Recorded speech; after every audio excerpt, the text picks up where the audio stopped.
I'm joined by my first guest in the booth of the season. It's Billy Pinckney, better known as Billy the Bat Boy.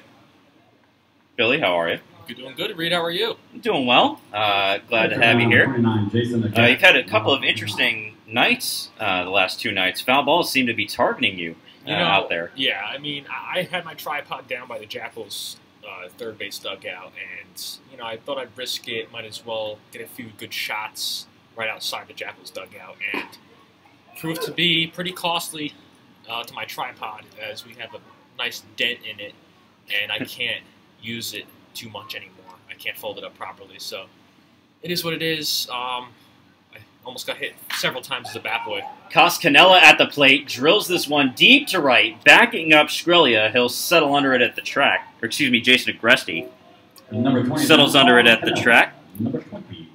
And so now Canella will come to the plate after a very quick at-bat there. Canella on the night singled, scored the Jackals' first run, also stole second, struck out in the third. And so, Billy, this is year number what for you with this franchise? Year number 8. So I've been here for 8 years. I spent my first, I'd say 7, not really 7, I'd say 6 years as a bat boy.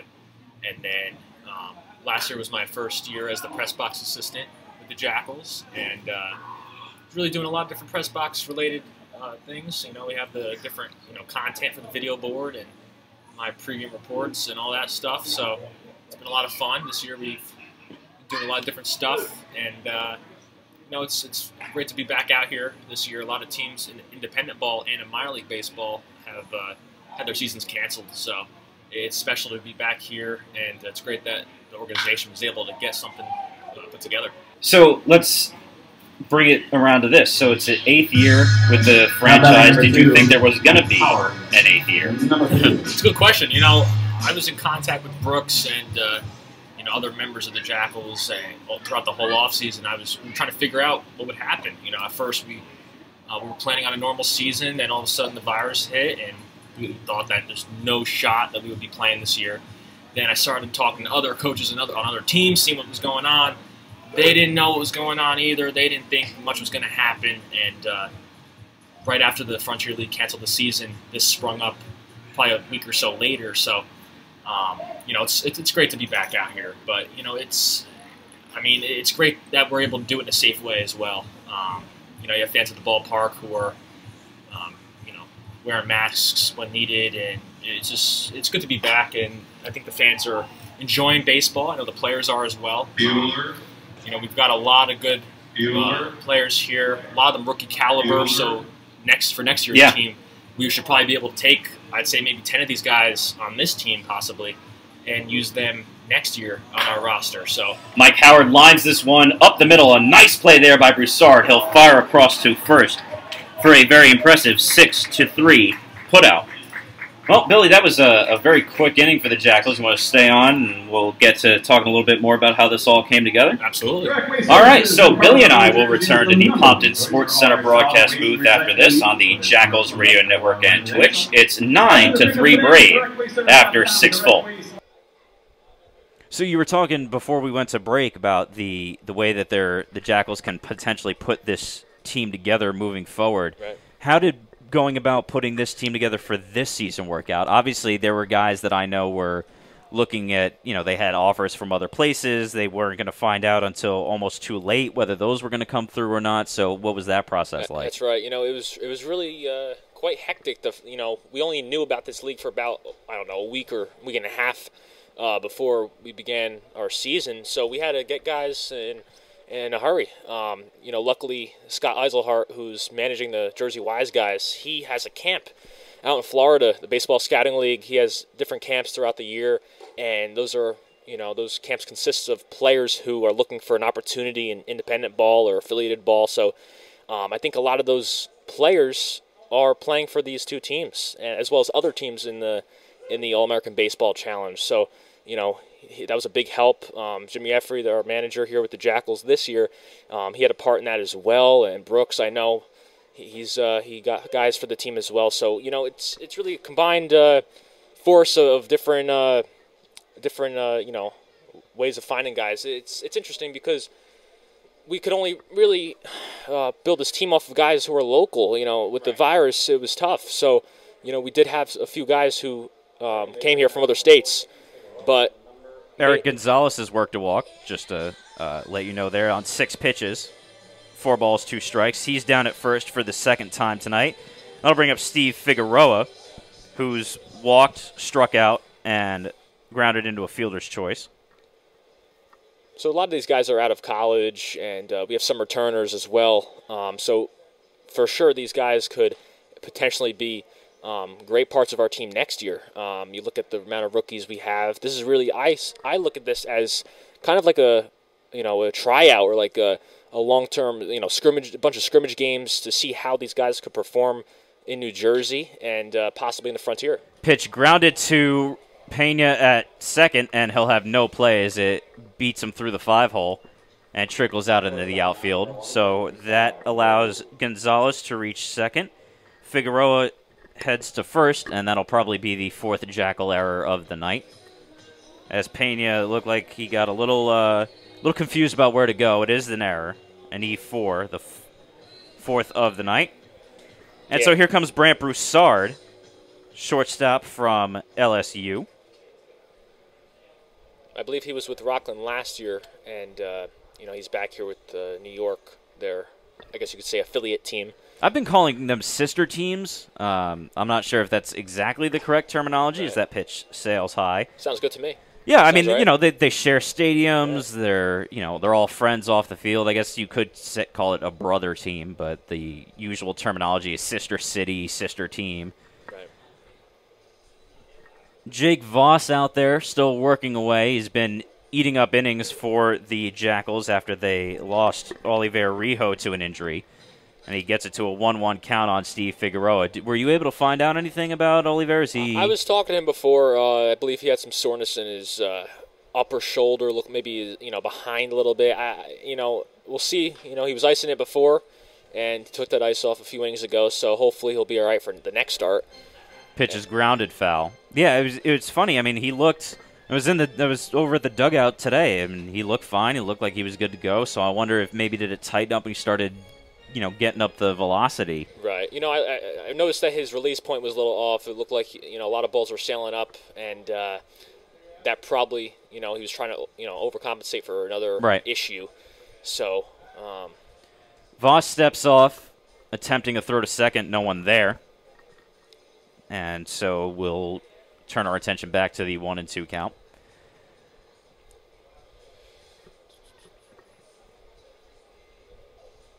Voss comes set. Agresti sets up outside. The pitch swung on and missed. And that will set down Broussard for the first out of the inning. So here comes Mark Shkreli, a walk and a run scored, as well as a strikeout, flat, and grind out. So he's done everything but put the ball in play for a hit. These are the things that the Jackals want to look for, when looking for putting together a team for next year. You want to see how those guys could, approach that situation where they're coming in after an injury in the first inning. You want to see how those guys could adapt to that situation in a dirty inning and not just a nice clean inning. So, it's good to see how those guys perform under that, pressure in that situation and see if they could get out of that jam or, how they can help the team win. Now, Jimmy and Scotty, both longtime coaches in the Jackals organization, and were under Brooks the last couple of years. You talked to them. Is that pitch just lined right back up the middle, or it's going to go to second for one, on to first, double play? And so before I can even get the words out of my mouth, it's a 4-6-3 double play. I'm going to keep Billy here just to ask him that one question at least, then I'll let him get back to his duties. Absolutely. As he's got to go take care of the 7th inning stretch, which we've reached here at Yogi Berra Stadium. It's 9-3. Both of us will come back right after this on the Jackals Radio Network. Welcome back to the Pompton Sports Center broadcast booth, and this is one of the reasons that I bring Billy Pinckney onto the broadcast. He's got far more information than I do. Game is just about 2 hours and 20 minutes old, and we've been told that if it gets to 3 hours, that'll be it. So is that a COVID-related rule, or? That's news to me. I just found that out now. I believe that does sound right. It's probably a rule relating to the virus, and that's one of many safety precautions that the All-American Baseball Challenge has put into play here. Here's J.C. Pena to lead it off for the Jackals. Lines this one through the hole between third and short, so he gets on with his third hit of the night, second single. He's got a single and an RBI, a triple, and another single. So here comes Chuck Steele, the designated hitter. Now, before we went to break, I was going to ask you, Jimmy and Scotty, both managers under Brooks Carey, they have similar philosophies when it comes to the game, both offensively and defensively. How has it been to see them kind of construct rosters that they're both going to manage here in this season? Yeah, it's been interesting because, I know Jimmy was our third base coach the past few years, so I'm used to seeing him out at third, but it's, interesting seeing Scotty over at third base waving guys home. It's just really unique, I know the rosters were really, I believe it's like a mix. You have some Jackals on the wise guys. You have Andrew Dundon and Matt Dallas, who are really who were part of that championship team last year, and we just wanted to make it even. We wanted to make it pretty even, where those two teams could be a real competitor in this All-American Baseball Challenge. So it looks like the wise guys are starting to get hot, and they're starting to swing it, and their pitching is looking great. Starting pitching, Scotty told me, was their issue, and now Justin Valdespina. This one ripped into center, ranging back on it. Gonzalez. He doesn't get there. He dropped it. Having to tag at second was Pena, so he's going to hustle around. The throw's going to go up the line, and so the Jackals pick up another run as Pena hustles around. Chuck Steele ends up at second. We're going to see what they score that one as Gonzalez got to it again. It looked like it popped into and out of his glove. Yeah, they're going to give it a hit. So it's a RBI double. And our first RBI of the night for Chuck Steele, and we'll bring up Ryan Rivera. And we'll bring out John Garvey to the mound. Brave do have action going in their bullpen.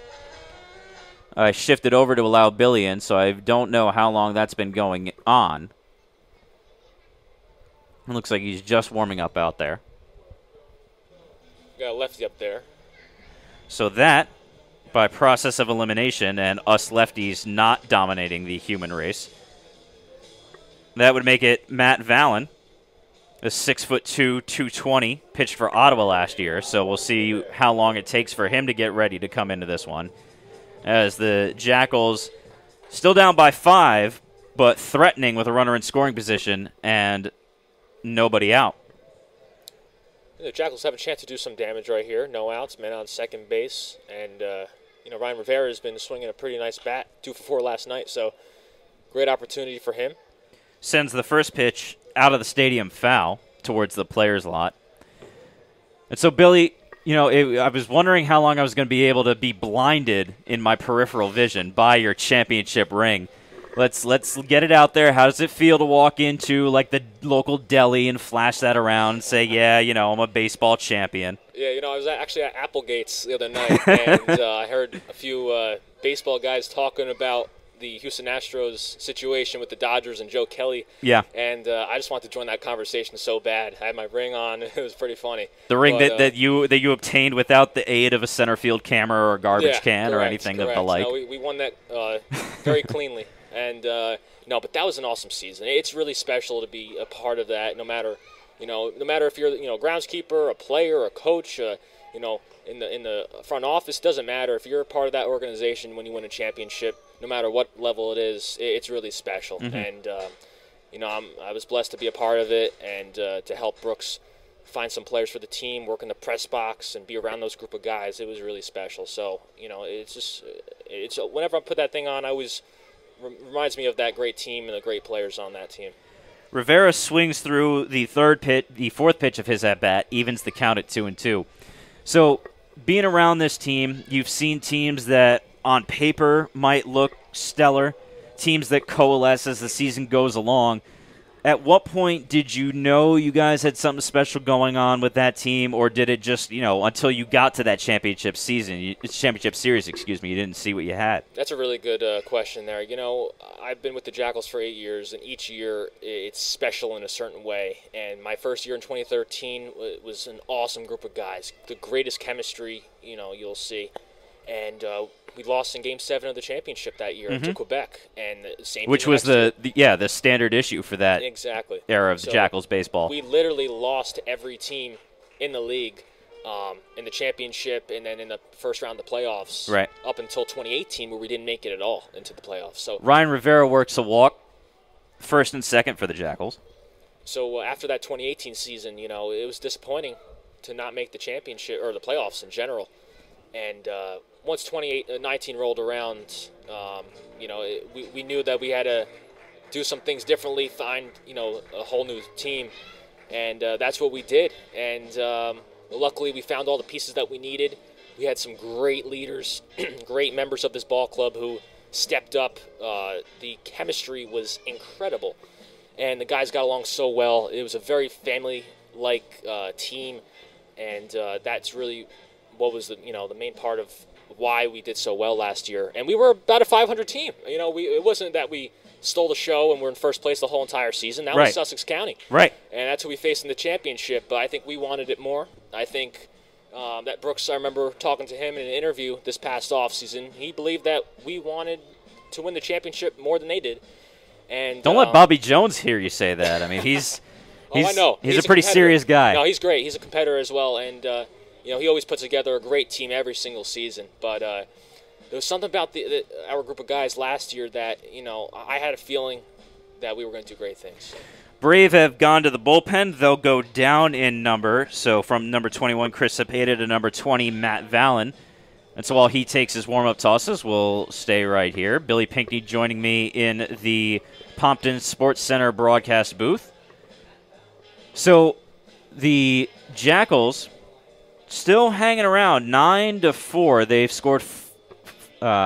scored 3 unanswered runs since they fell behind, or 3 unanswered runs. They've scored a run in this inning. 3 unanswered runs since falling behind 9-2. So you've been kind of in the press box. You've been out in the crowd moving around. We haven't gotten to the 500 capacity that we're allowed by Governor Murphy, but the crowds have been pretty solid through the first couple of home games. So what's the vibe with these Jackals fans? How do they feel about this new season? Is there more education that has to be done? Because, unless you're a huge baseball fan like you and I are, every year I would check the Yankees roster, I would check the Mets roster, because those are the conversations I'd be having. And then I checked the Jackals roster just for myself, because I knew I'd be coming to a lot of the games. I wanted to know who the players were, what their stories were. With this new league, got new teams coming in here, are there fans that are confused, or are they, following the rules out there? What's the deal? I think some fans might be confused due to the fact that we merged with the Frontier League, and now we're in the All-American Baseball Challenge, so there's some confusion there. You don't know, where'd the wise guys come from? Right. If you're not following, the Jackals very closely, you might be confused, but this is only temporary for this season, and then next year we'll have a great 14-team league, and that should be very exciting. We have lots of new cities coming in here. The Jackals will be visiting many cities as well. So yeah, and that's the largest league in independent professional baseball. So that's going to be very exciting. And, I think that fans here at the ballpark, I believe that the fans are doing a great job with all the safety protocols. And definitely come on out. We have, 6 weeks after this week left of baseball up until, I believe, September 13th. So, we've got a lot of baseball left in us. So, definitely come on out. Pitch inside to the leadoff man, Demetrius Moore, as he gets out of the way. So it's a 1-0 count.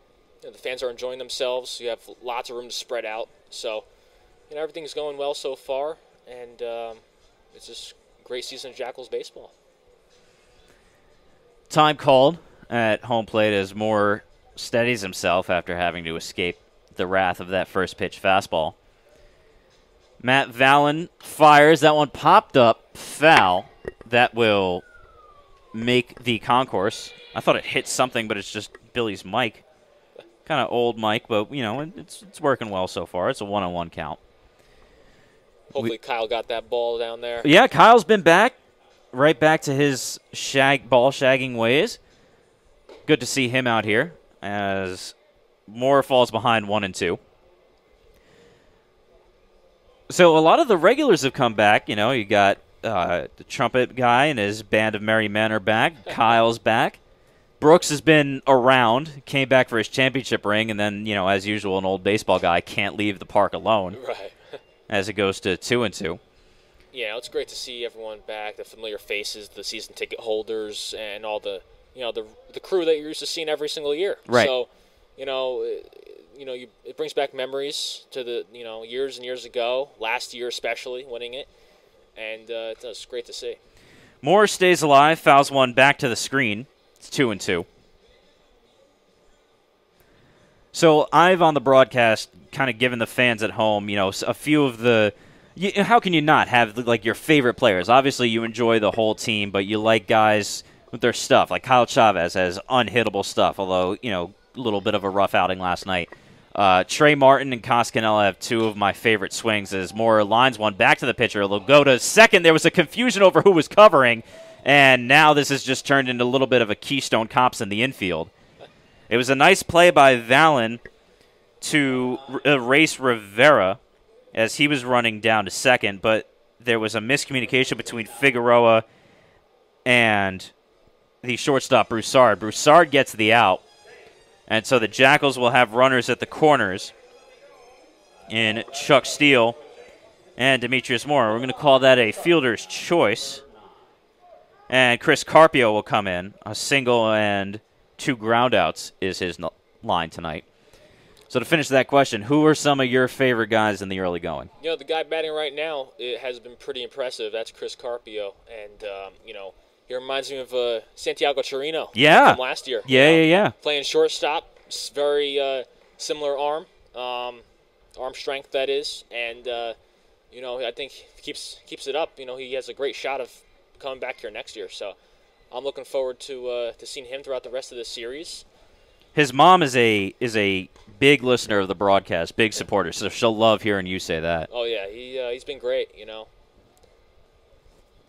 A few guys on the Wise guys that stand out to me. Definitely Chase Ingram. He's planning on playing for the Jackals this year. He's got an insane curveball.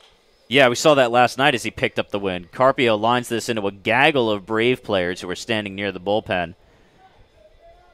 And that's fouled. And now, of course, the umpire notices them standing out there and shoos them away.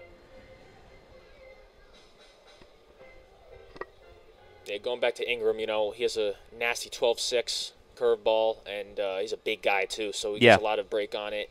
And Matt Dallas, I wouldn't say former Jackal because, it's technically part of the Jackals, but right.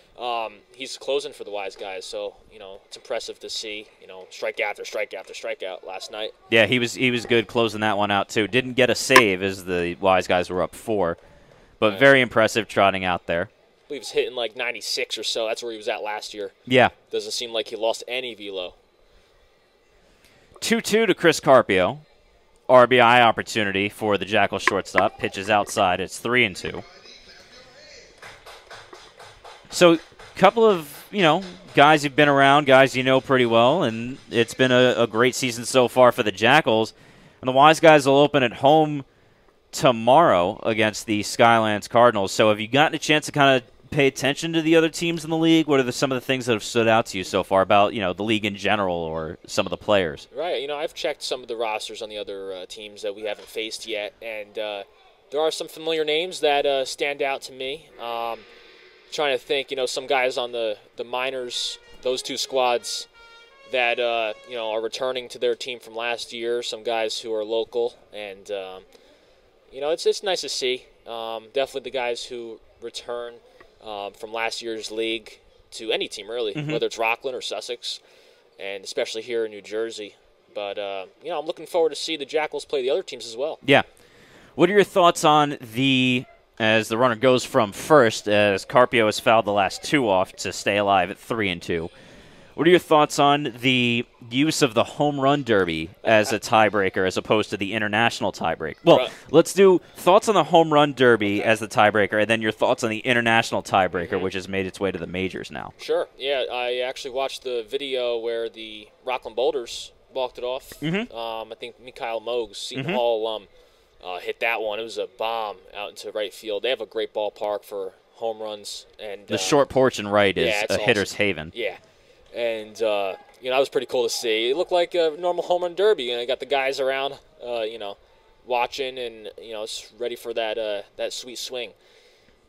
And then as far as the international rule with the man on second base, I believe it started in this league years and years ago. And everyone was like, why are they doing that? Everyone hated it.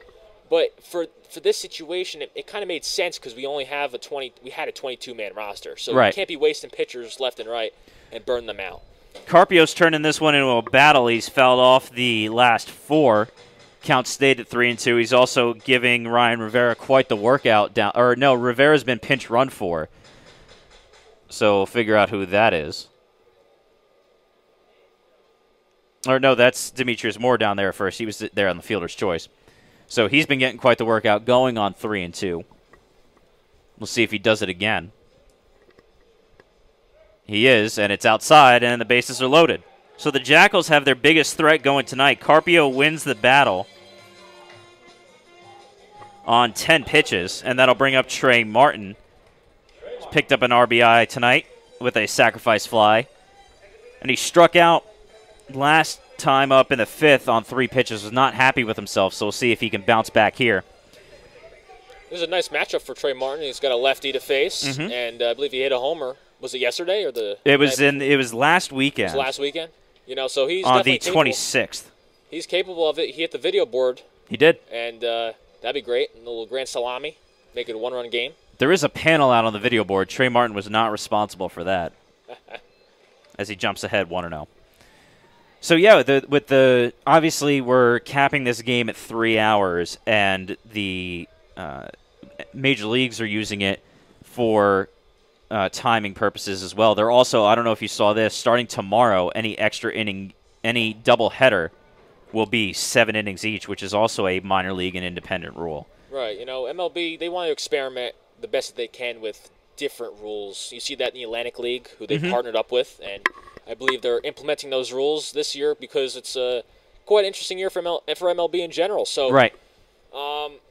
I think it's going to be interesting to see how the fans respond to it, the players, the coaches who have not been exposed to that in the past, and you have the older generation of baseball coaches and players who are used to the one regime of how to play the game and all how that to manage it too. Exactly. So it should be interesting how they respond to that. Really, I'm interested to see.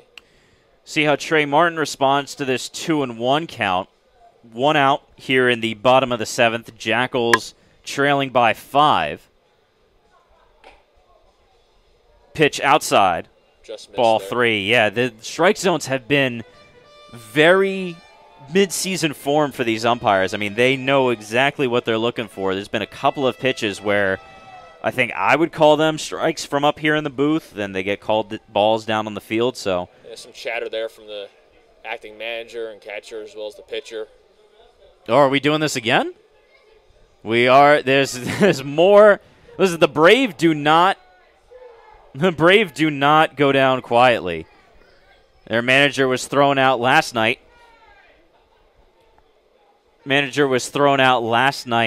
For arguing balls and strikes and fair and foul. But they will not have to go to their third-string manager here. 3-1 count to Martin. He fouls one back to the screen, but he liked the look of that one. He was right on it. And it's 3-2. Trey Martin was also, you gave me this bit of information. He was supposed to be a Jackal too. They ran out of roster space, but because of other teams not playing, he gets to come back here. That is correct. He was, I believe, signed or traded here to the Jackals during the offseason, and with the Frontier League merger, we lost a few veteran spots. Right. So we had to give up a few guys, and he was unfortunately one of them, and so was Edward Reyes. And the Jackals pick up a run as Trey Martin works a walk. So a successful plate appearance for him. Moore will trot to third. Carpio will go to second. And coming in to score is Chuck Steele, and it's now a 9-5 ball game.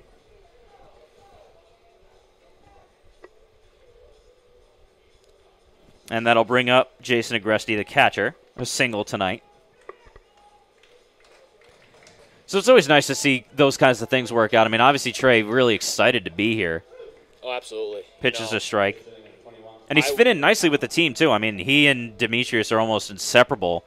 Oh, yeah, and they were almost inseparable at the top of the lineup before Chris Carpio got put in the 2-hole. But right, it's funny because when I was talking to him the first day that we were here for practice, I wasn't sure if it was him or not, so I was just talking to him. I was like, "What's your name?" Because I needed it for his walk-up song, I believe. Yeah. And he was like, "Trey." I was like, "Oh, okay, yeah, Trey.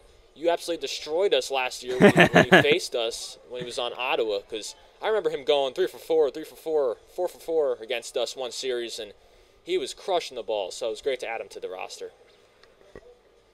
Pitch inside will get away. Moore skittered off of third, but the ball did not get far enough away for him to come home and score. So Agresti moves ahead 2-1. Reed Keller, Billy Pinckney here with you in the Pompton Sports Center broadcast booth as we play here week 2 in the All-American Baseball Challenge. It's a little bit of an interesting scheduling setup, too, having the 3 days off, Monday, Tuesday, Wednesday, as Agresti swings through and misses. Yeah, I really like that. You know, it gives you an opportunity to, especially the players, to, go home, relax, and get ready for another 4 games, especially with everything going on in the world. It's good to have that little break, make sure everything is okay with everyone's families, and, the stadium's good to go. And they're going to ring him up on a pitch that looked to be inside, so Agresti goes down looking for the second out of the inning, and that'll bring up Cas Canella. That might have been Cotto. They might have pinch hit for them right there. Oh, they did pinch hit for him. You're right. So Agresti's night is over. He's 1 for 2. Gabriel Cotto sneaks in under our watchful eye and strikes out. And so here comes Canella. Almost offered at the pitch, but instead took it outside. I think he's going to slap a single here. That'd be nice. I feel it. That'd be nice. First of all, he's an opposing guy. He's really tall, long legs, and he's got a long swing. Bat stays in the zone for a long time. You see him in the cage, it's impressive. He takes a strike there. I was reminded of Moneyball, which I watch at the beginning of every baseball season because I'm a baseball nerd like that. But there's a scene in Moneyball where Billy Beane is talking to David Justice in the indoor batting cage, and Justice is just slapping balls to the back wall of the cage as Carpio slaps one to the screen, foul. And Canella's got that swing. It's long, it's through the ball, and it just explodes to the back of the batting cage. Yeah, it'd be great if he could get a hold of one right here. He's got, looks like the shortstop's inching over to second base, and he's got a nice little hole there between third and the second base bag.